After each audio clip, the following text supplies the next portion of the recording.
Welcome to CEO Growth Talks. I'm your host, Angus Robertson. We've got an exciting topic today, unlocking the power of AI for sales and marketing. And two phenomenal guests on our panel, Ryan Staley, CEO of Whale Boss, and Ed Valdez, partner and CMO here at Chief Outsiders. I'm looking forward to learning a little bit more about Ryan's AI system for go-to-market, and also getting Ed to unpack a little bit this concept of human intelligence and artificial intelligence and how that might end up being collective intelligence. So some great topics that we're going to cover today. But first off, let's start with intros. So Mr. Staley. Yeah, I'm Ryan Staley. As you can see, the CEO of Whale Boss, the host of the Scale Up Show. We interview SaaS CEOs. And I kind of do two things in my business right now. I've been creating a lot of content and also helping companies implement AI specifically for sales to help create superhuman salespeople. And then on top of it, I do consulting to help them basically implement high ACV pipeline opportunities in an unusual manner. And that could be through referral-led growth or through a podcast, as well as enterprise sales go-to-market. So that's a little background on me. History-wise, I grew a unit from 0 to 30 million in 5.5 years with 4 salespeople. And so been sharing with others how to do that and then leveraging AI on top of it. And Ryan, you leveraged your sales leadership experience and were early onto the generative AI bandwagon. In fact, some of your blogs and thought leadership has been featured by ChatGPT. Isn't that correct? Yeah, there's some, I don't know there's a lot of ChatGPT-ish companies on there, but it's been highlighted there. And yeah, I started in November of last year once the founder, Chris Savage, actually from Wistia, turned me on to it and basically introduced me to Dolly. And then I started using it, showed my daughter because she's into graphic arts. She thought it was cool because we were typing a couple words, create some images. And because I suck at that, right? I'm terrible. And then once ChatGPT came out, I started using it like right away. And I'm like, hey, there's some really good business use cases, but nobody's talking about it like through the lens of sales and marketing. And so that's when I started like really using it to see like, how can we leverage this to solve real world business issues as opposed to just bombing people with prompts all the time. Yeah, that's what we're going to get into today. On YouTube, there's swaths of AI videos, but they're all about how AI is going to disrupt everything and, what the jobs that are going to go away. But there's not a lot about very specific use cases, just a lot of fear, uncertainty, and doubt. But looking forward to diving into some of these use cases. Ed, why don't you intro yourself? Well, delighted to be here both with you and Ryan. I'm a partner and CMO at Chief Outsiders, a colleague of Angus, and I'm an engineer by trade with an MBA to balance out that approach.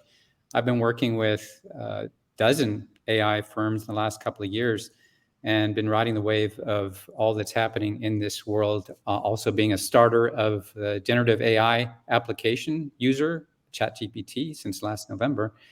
And what do? Is I help companies accelerate growth.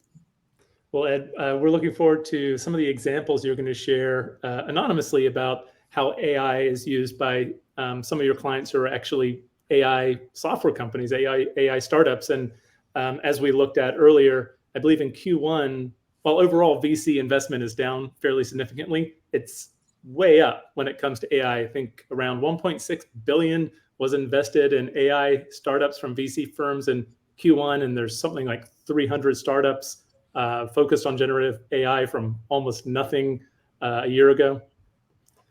Yeah, great. Well, Ed, let's start off with you. Really intrigued by your crawl, walk, run approach and how you look at human intelligence, if there's such a thing anymore, and artificial intelligence, how that could be combined and yield collective intelligence in your framing. Sure. So while we start, if folks can share the applications that they're using in the chat, I don't know if they have the ability to do that. It give us a better idea on who we're working with, either from a generative AI application approach or just tools that you're using for either marketing and sales that are AI driven. So let's dive into it. There's a lot that's been said about AI. Go to slide. Oh, I guess I can steer myself. There's a lot that's been said about AI.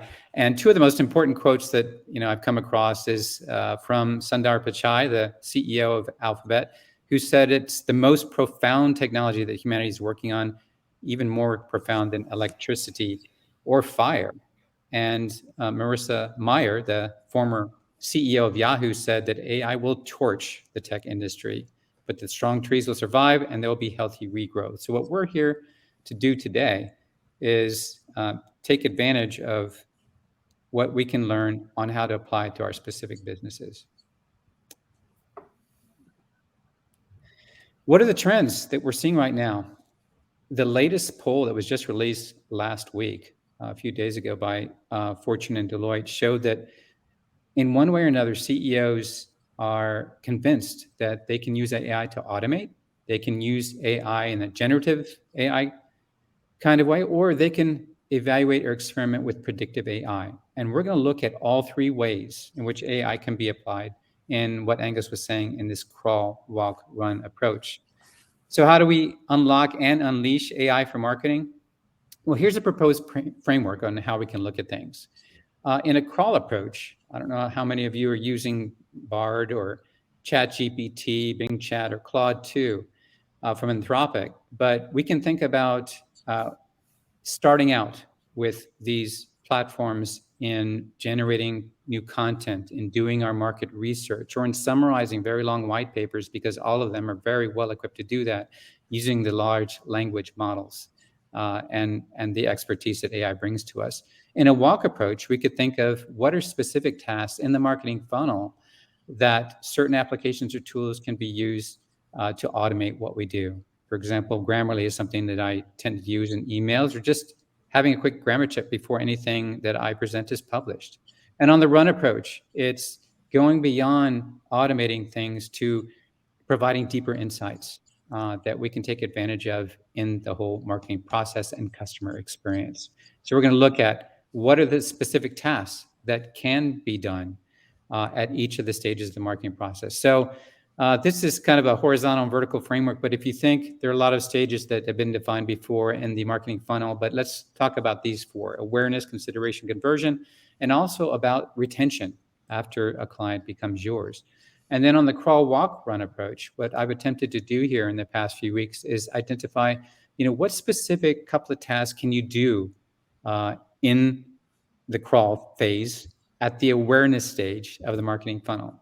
So we don't have time to look at all of these, but I'll just look at a couple of samples. So for example, in the awareness phase, if you just want to take a crawl approach, you can collect ideal customer profile data by prompting. And I kudos to Ryan, because he's published a sales prompt cheat sheet that I think is equally applicable in the marketing world. So you can prompt any one of these platforms, ChatGPT, et cetera, to come back with you with targeted customers based on your ideal customer profile. And you can help personalize content based on the profiles that you're targeting. If we go all the way to the run approach, you can become more predictive in how you approach the marketing funnel and how you target campaigns based on the personas that you're targeting.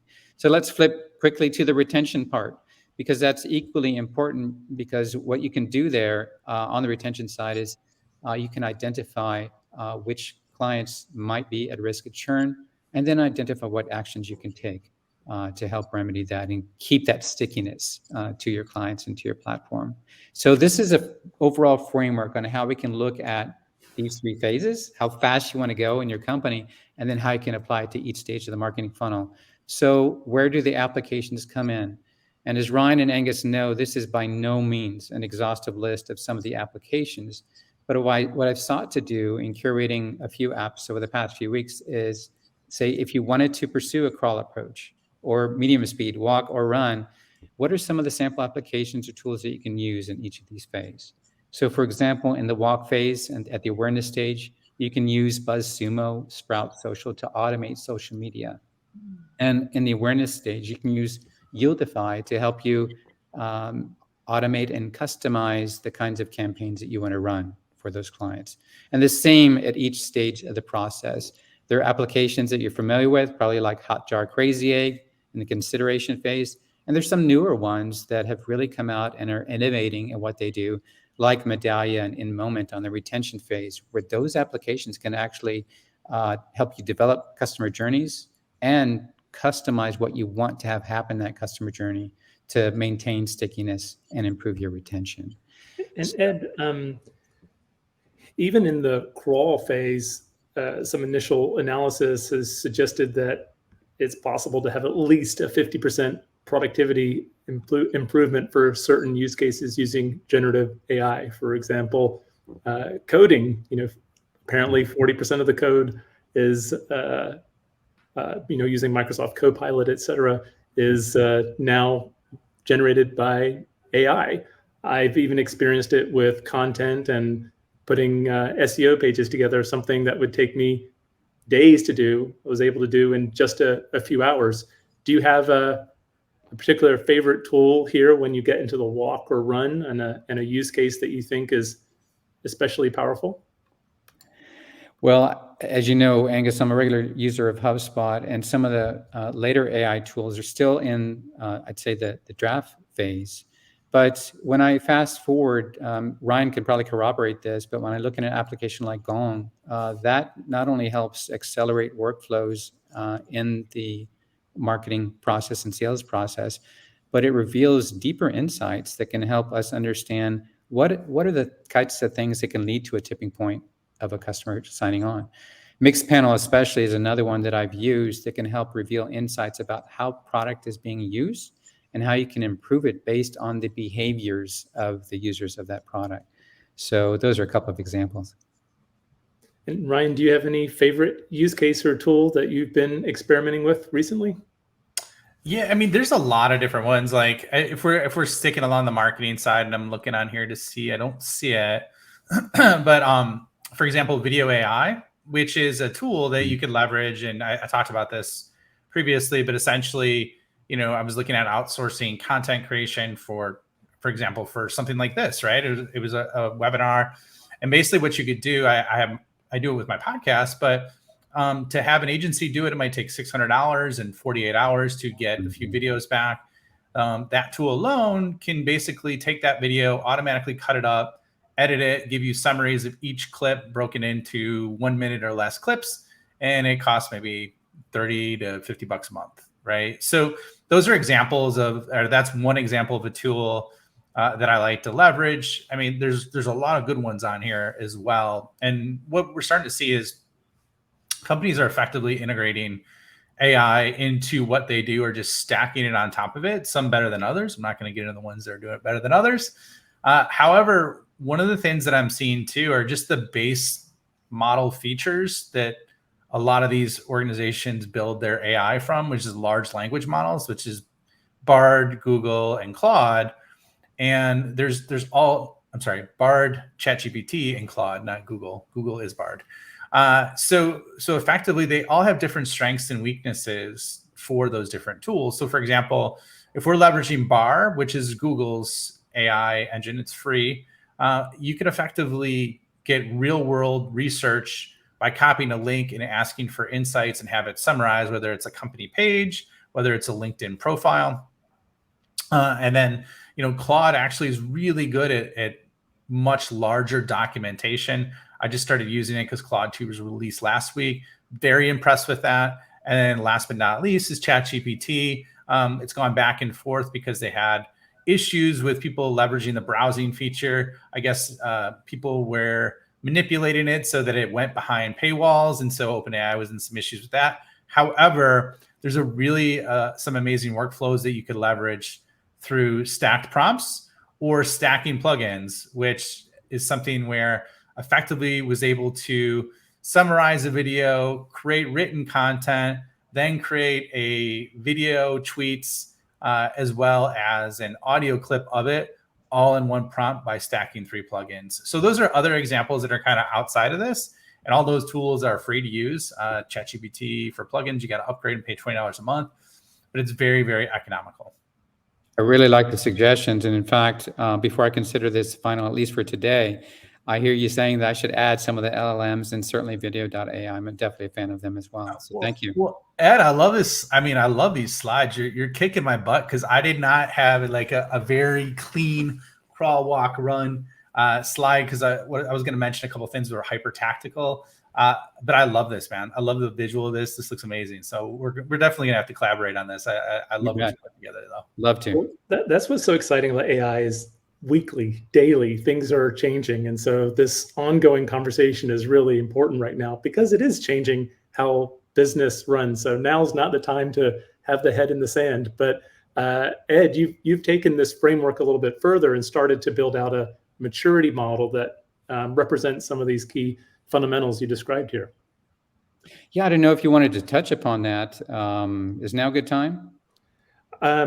I guess we're going to come back to that in a little bit. Is there anything else you wanted to highlight here before we talk about Ryan's system? I mean, Ryan hit the nail on the head because there's so much changing in this whole space. I just looked up that there are over 14,000 AI startups in the United States, and there are literally dozens of tools being released every week. So Ryan and I and you have our work cut out for us. Yeah, and Ed, Kristen likes your analogy. So AI is a marathon. So we've got a while to work on, and years ahead of us where things are going to be changing. Thank you, Kristen. Ryan, you talked about workflows just a little bit in your previous comment, but I think something that's really interesting, but that you've been working on, that you've been putting research in, is looking at sales workflows, what you've managed over time, and where there are frictions or disconnects in those sales workflows, and how you can apply AI tooling. Can you speak a little bit to some of the go-to-market systems that you've been working on and how you're looking at this holistically?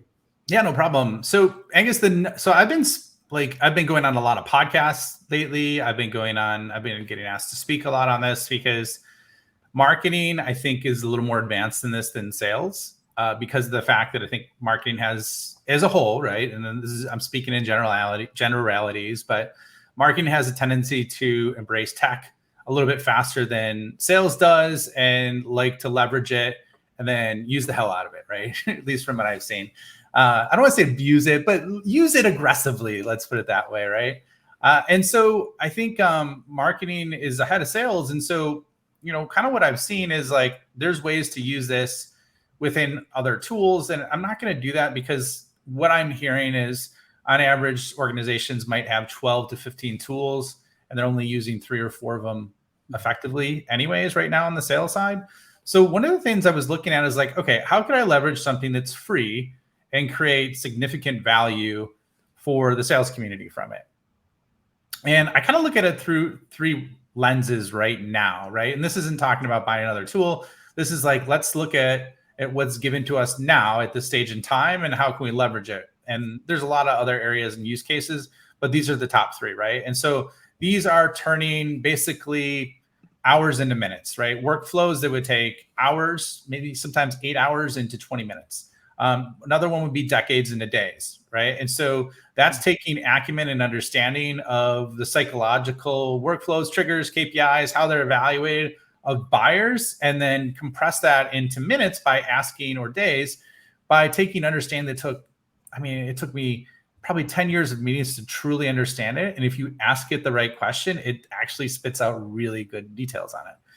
And then last but not least are automated outcomes, right? And so I classify all these as superhuman categories. So automated outcomes could be, or I should say automated execution. That could be for skills that I don't have yet. Like, for example, I went on a Midjourney, played with it for maybe a half hour, and was able to create very, very high quality graphic artwork. And I suck at graphic arts, right? Other ones are like Auto GPT, which are effectively stacking multiple agents on top of each other to do automated work for you, whether it be research, it could be outreach, although there's a little work that needs to be done. And so those are kind of like the 3 examples. The specific workflow that you're talking about, I posted about it. And if you want to see any examples, if you look in the at my profile on LinkedIn, there's actually in the use cases right below it, there's actually what these look like and step by step what prompts to use and everything. But effectively what they are is like, I created a whole sales organization in 20 minutes. I did the same thing for marketing org, on top of it, an entire startup. And so the way to do that, like, I'll just break down the sales one because that's what we're covering today. But effectively, if you look at it, so it started with the outcome. What's the budget number we want to hit?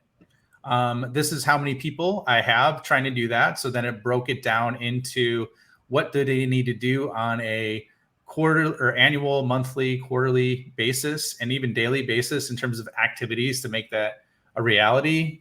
Identify KPIs, gave them a comp plan for it. And then after the comp plan, what it did is we identified what tech stack they needed, what was the management structure and cadence of how that was operated on, once again, weekly, monthly, quarterly, and annual basis. And then how do we recruit and hire people through compelling job descriptions? And so built that all out. Literally, I was on vacation, and it was one of those things where I was on the plane, and I'm like, you know what? I'm just going to see if I knock this out. And so basically did it in like 15 to 20 minutes, and I was blown away by it. So that's an example of what's possible by utilizing it. And Ryan, building out that sales org and sales plan, of course, you have a couple decades of experience, so you know what questions to ask. But when those results came back, how close were they to what you expected? And did you see any surprises or any areas where you saw some big gaps that you had to augment or address? Yeah, so I think they came back probably 85% of like what I would have done. There was a couple that I asked them to clarify or tighten up the responses after I originally asked it. And then that probably got us closer to between 90 and 95%, which I was pretty impressed with. The thing that I was surprised with, and this is all through ChatGPT, right? That was basically the tech stack. I'm like, okay, I want a tech stack. My budget is $1,500 a month for 4 salespeople. And then it came back with like a recommendation of different characteristics from like CRM to outreach. And the thing that was creative about it is it came back with a budget below $300 a month. And it said like, it tried to like improve, even though I didn't ask it to. I'm like, hey, stay within this budget. Like boom, this is a $300 budget for your sales tech stack. These ones are free right now, but you could pay for upgraded ones. Obviously the pricing isn't guaranteed, so you got to double check that. But that was something I was really impressed with because it wasn't something I asked for, and it was something that was kind of unexpected there. Well, Ryan was already anticipating the CFO's next question, right? Ryan, it looks like you've already baked in this crawl, walk, run approach in your new model and platform. That's fantastic. Oh, thanks, man. Yeah. So. And Ed, you've been working with some of these AI software providers as they start to figure out how they package some of this new generative AI capabilities, these large language models, and actually create software that support specific use cases. What can you share there? And should I bring the slides back up? Yeah, there are a couple of things. I can share the URLs in the chat screen in a few minutes. But one of the firms that I've worked with in the last year or so is a company called Protopia.ai. And what's unique about their approach is that now that LLMs are out, everyone probably read about what happened with Samsung and accidentally releasing some of their IP as a result of using ChatGPT. But what Protopia.ai does is they provide a stained glass layer of protection so that any company can use a generative AI tool like ChatGPT, Bing, etc., Bard, without having to worry about sharing personally identifiable information or sharing the corporate jewels, sharing any intellectual property. So they make it relatively easy to plug and play so the company has that protection.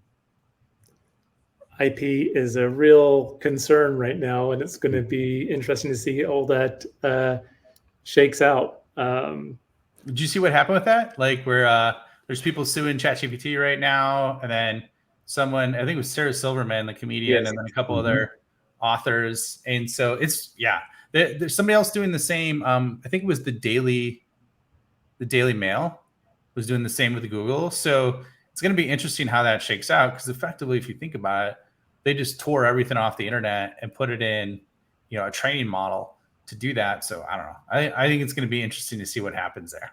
Yeah, and what we're talking about is a continuum, right? There are those companies that say, no, hands off, you can't use it for your company. All those two that you get to the crawl, walk, run approach to where they're fully embracing what we have to offer in using these tools, but you got to take a measured approach. Chuck, I really appreciate your comment here. Seems the only limit is the imagination, and garbage in, garbage out matters. I believe the same thing, and I hope I'm not just being too optimistic here because I'm concerned about my relevance, but I hope that our experience continues to mean something and our ability to understand good decisions, bad decisions, what questions to ask, what outputs look right. So I do believe our ability to manage projects, our experience in a particular discipline, and of course, our relationships between different humans will still be incredibly relevant as AI takes off. But the individuals and the companies that don't take advantage of AI, it's going to be a sharp awakening for them.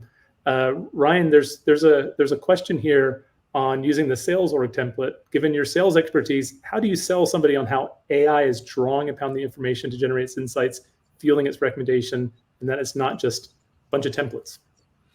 Yeah, I think well, a real good way to do this is to, if you're trying to sell someone on that concept of it, is to have them start and ask questions that they already know the answers to, right? Or that they're an expert at. And then that'll validate that very simply and very fast. That's actually how I started, because I'm like, all right, let's see what this is. Let's, it's as good as an intern, or it's as good as somebody with entry level experience. And I'm like, let me try it off of what I know really well. And once again, like, I know it has to be kind of garbage in, garbage out, right? You have to ask quality questions. But something really interesting that I applied that worked really well is, so I was trying to look at like startup go-to-market models. And I'm like, okay, what if I ask Gary Tan, who's the CEO of Y Combinator? I said, act like you're Gary Tan. And I said, from Y Combinator, I go, please identify the top 10 go-to-market strategies that were most effective, from most effective to least effective, with the go-to-market models. And then I built that out and was like, okay, what kind of founder do you need? What kind of experience do you need? Like, what kind of team do you need? And it was really, it was solid. So I would say start with your information, A, and then B, or leveraging someone that you respect from an expertise perspective and ask them questions around that, and then see what comes out. Ryan, two of the use cases you spoke about, which I think are just incredibly interesting, are the act as sort of use case, and also the stacked prompts and stacked plugins where they start to feed off each other or iterate. I think there was an article in New York Times where one of the journalists had a date and had ChatGPT act as her date, and took her iPad to a coffee shop and had a wonderful time, right? So wow, yeah. I'm glad that's not me. I don't know. I don't know. Maybe I still like the human thing a little too much. I like ChatGPT, but I don't want to go on a date with it. Okay. This is me.